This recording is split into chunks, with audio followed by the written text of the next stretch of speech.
Arestado ng mga operatiba ang tinaguriang Top 10 Regional Most Wanted Person sa kasong statutory rape sa isinagawang warrant of arrest operation sa Barangay Kulambug, Isulan, Sultan Kudarat nito lamang Setyembre taong kasalukuyan.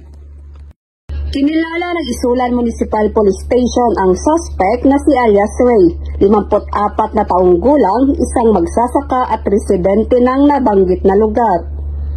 Bandang alas 9:30 ng gabi nang isinagawa ng Isulan MPS kasama iba pang mga operatiba ang warrant of arrest operation sa pamamahay ng suspect na nagresulta ng matagumpay na pagka-aresto. Ang suspect ay may nakabinbin na kasong statutory rape na walang nirerekomendang piyansa. Kalukuyang nasa kustodiya ng Isulan MPS ang suspect para sa kaukulang dokumentasyon at tamang disposisyon.